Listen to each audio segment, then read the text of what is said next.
Oke, kijang ini ada kijang 4 silinder, 5 koil, 5 busi. Nih, koilnya ada 4 di atas, yang merah-merah ini independen ya.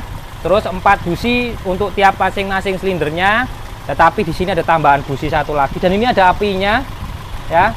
Dan ini ada koil satunya. Jadi ada koil 1, 2, 3, 4, 5, businya juga 5. Edan. Kenceng banget kalau udah begini nih. Assalamualaikum warahmatullahi wabarakatuh. Halo semuanya, ketemu lagi sama saya Sungging Trenggono di channel saya ST Mobil TV. Sore hari ini setelah selesai pekerjaan bengkel, masih kita beres-beres. Sekalian kita mau nge-review mobil-mobil tua yang ada di bengkel kita. Kebetulan di sini ada mobil kijang itu 2. Ini Grand Extra semua, tapi yang ini 1500 cc dan yang di sebelah nanti adalah 1600 cc. Bedanya tahunnya cuma 2 tahun, ini 94, yang ono 96. Jadi sedikit beda, yang ini juga short, yang itu juga long. Yang kita mau sampaikan di sini teman-teman ya, kijang itu mobil yang sebenarnya masih layak dimiliki walaupun tahunnya itu tahun sepuh 94, 95, 96. Bahkan kemarin waktu pas mudik itu banyak sekali dipakai teman-teman buat mudik sekeluarga di kampung gitu kan, dari kota ke kampung pun sama. Cuman memang kendala yang kita sering hadapi adalah kalau kijang ini memang mesinnya bandel banget. Karena memang benar tidak ada yang namanya elektrikal di mesinnya. Dalam artian elektrikal yang diatur secara elektronik ya, secara otomatis atau pakai ECU atau pakai komputer itu tidak ada sama sekali. Jadi mulai dari pengapiannya bener-bener standar, pakai platina, pakai manual, vakumnya juga sama. Jadi memang bener-bener mesin basic banget yang semuanya diatur secara manual, nggak ada elektronik sama sekali. Bahkan sistem pengisiannya pun itu pakai yang namanya regulator, bahasa kerennya di pendidikan itu, ataupun kalau di bahasa umum di bengkel ketot gitu ya. Jadi ada pengaturannya tuh juga berdasarkan manual, hanya pakai magnet, kemudian dia mengatur seperti itu, mutus kontaknya, kemudian gabung. Jadi kayak pakai relay seperti itu, tapi relay itu untuk pengisian, sistem pengisian. Jadi memang di sistemnya mobil ini tidak ada sama sekali yang diatur secara elektronik. Makanya mesin ini itu legend banget. Kenapa saya bilang legend ya? Saya pikir hampir semua bengkel itu bisa menangani mobil ini. Nah ini kebetulan mobil dari Purwokerto servis ke kita untuk peremajaan ini habis banyak banget. Mulai dari mesin kita remajakan, kemudian kaki-kaki juga kita remajakan. Coba ini kita hidupkan karena ini tinggal tes aja sebenarnya. Ini coba kita hidupkan. Nah ini udah hidup. Nah seperti ini tinggal kita tes aja sebenarnya ya. Ini baru kita hidupkan.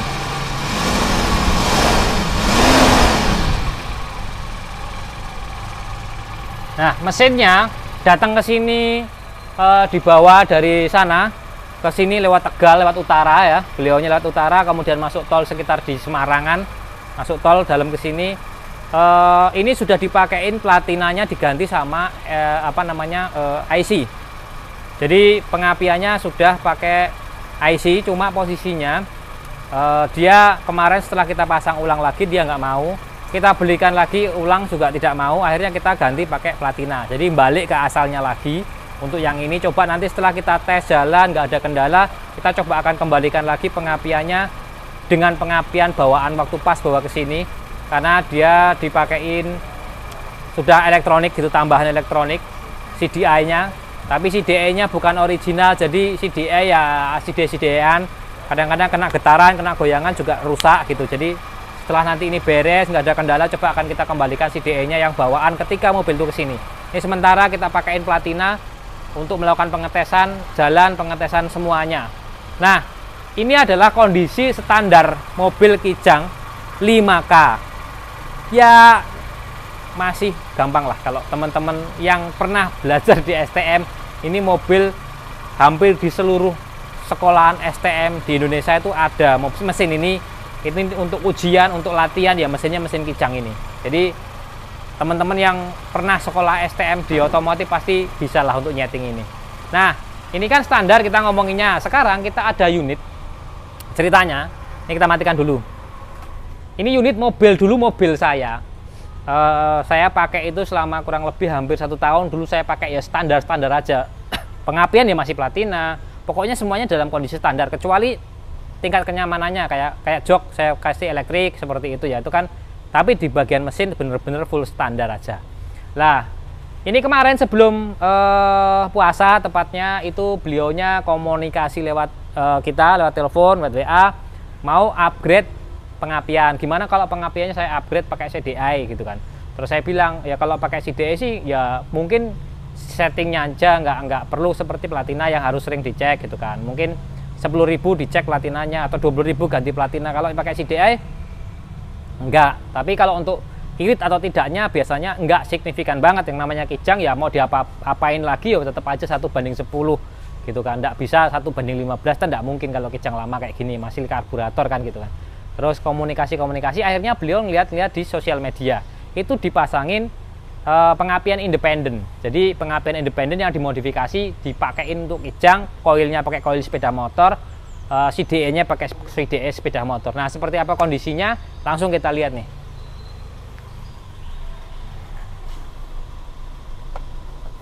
Kita buka dulu. Ya, ini dia. Terang orang, Mas? Oke. Ini koilnya pakai koil sepeda motor, ya. Koilnya pakai koil sepeda motor. Itu ada api, arus api di sananya. Saya nggak ngerti ini. Kelihatan nggak dari sini, agak kesinian Mas. Itu tuh ada percikan api di sana tuh ya. Nah itu ada percikan api, jadi ternyata platinanya juga masih dipasangkan di situ. Saya nggak ngerti platina itu buat apa.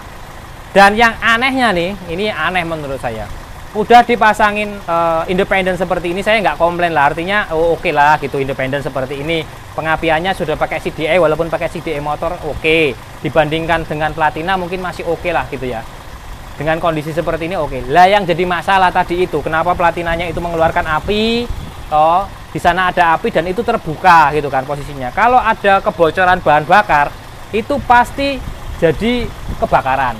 Itu yang pertama. Yang kedua, businya mobil ini tuh jumlahnya 5. Aneh ya, koilnya jadi 5 dan businya jadi 5. Ini yang membuat saya yang modifikasi ini aneh gitu loh. Jadi kemarin beliaunya datang ke sini tuh keluhannya sempat pas lebaran keberapa itu telepon saya, mobilnya mogok, nggak bisa starter segala macem. Terus saya tanya, oh akinya paling Pak, saya bilang gitu. Karena kan setahu saya mobil ini standar gitu kan. Karena setelah diganti aki masih juga sulit di starternya. Lah terus bawa aja ke bengkel. Giliran dibawa ke bengkel saya buka breng loh. Pengapiannya kok sudah seperti ini. Terus saya lihat loh ini busi di sini buat apa ini? Busi di aki kok dikasih busi loh. Ini kan di sini ya, ini ada lubang untuk hawa dari aki. Ini kan gasnya yang dari aki ini sangat mudah terbakar. Sangat mudah terbakar, ini jaraknya cuma 4 jari. Ini ada busi yang memercikan bunga api nih. Ada apinya loh, ini bisa teman-teman kalau di rumah itu sering pengen terapi gitu ya, tinggal hidupkan mesinnya, pegang aja itu seterapi, setrum gitu kan. Ini buat terapi apa gimana mobilnya gitu, kok businya jadi 5. Koilnya jadi 5, ada CDI-nya. CDI-nya bahkan di sana ada 4. Ada 4 CDI. Yang mana satu CDI untuk satu koil. Udah gitu platinanya juga berfungsi, ada apinya juga. Ditambahin di sini ada apinya juga, ada businya juga. Jadi ini yang 4 itu untuk membakar campuran bahan bakar dan udara di dalam mesin, benar. Nah, busi yang ini pertanyaan saya ini mau buat apa gitu? Mau bakar mobilnya atau mau buat buka ini terapi gitu, terapi listrik gitu kan. Kalau teman-teman sering mungkin keju segala macam di strum di sini gitu kan. Ini karena tegangan aki itu, tegangan dari koil itu lebih dari, nah normalnya itu lebih dari 16.000 volt gitu. Makanya dia ada celah sekitar 1 mili itu lompat apinya kan seperti itu ya. Jadi kalau kesetrum dengan setrum yang 16.000 volt itu ya lumayan gitu kan, kecil gitu. Kacau ini. Terus kemarin ternyata itu selangnya di sini saya bilang kenapa Pak, sempat juga karbunya di owah-owah gitu di sana, di tempat pemasangan ini kan di bengkel sana ya. Itu di owah-owah saya nggak ngerti doa apa-apanya. Terus setelah itu ini selangnya itu diganti pakai selang seperti ini, jadi mati nih tuh. Nih selang apa PVC-nya itu diganti selang yang seperti ini. Ini selang air dan ini masuknya kan ke intake sana ya. Intake-nya itu kan dekat knalpot. Nah ini melonyot, dalam melonyot seperti ini lepas, akhirnya mesinnya mati-mati. Makanya pas lebaran kemarin mobilnya mati-mati, pikir saya akinya, karena setahu saya kan standar dan nggak ada seperti ini digantinya selang seperti ini. Beliau juga nggak cerita, habis di di bengkel lain dipasangin ini gitu loh. Aku ya mikirnya yo starter nggak hidup, didorong-dorong ya nggak hidup. Terus saya tanya, indikatornya nyala nggak? Nyala, tapi kalau starter indikatornya mati. Oh berarti akinya mungkin Pak, saya bilang gitu aja waktu pas lebaran kan. Akhirnya ganti aki nih. Ganti aki, oh masih susah mas starternya katanya gitu. Lah setelah tak bawa sini, lah wong selangnya kayak gini, udah gitu lepas, makanya ini mati. Sekarang kita hidupkan, itu susah kalau selangnya itu, karena jalur intake-nya itu kan terbuka. Ini starter-starter nggak hidup-hidup. Tuh. Tuh, listrik, mati. Oh mati lagi. Kalau kita pasang ya gampang hidupnya gitu loh. Ya ini dipasang ke sini.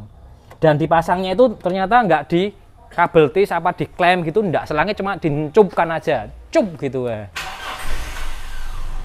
Bisa hidup gitu kan. Nah, jadi gara-gara selang yang seperti itu mobilnya lebaran mogok-mogok, kemudian ganti aki.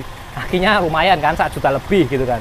Ya hanya selang itu ya. Saya kan beliaunya nggak ngomong gitu loh kalau udah di upgrade seperti ini gitu kan. Coba kalau udah ngomong di upgrade, mungkin kan kita nggak langsung vonis ke aki ya. Makanya gimana ya, ini posisinya kita mau perbaiki, normalkan bukan normalkan kembali ke platina, enggak.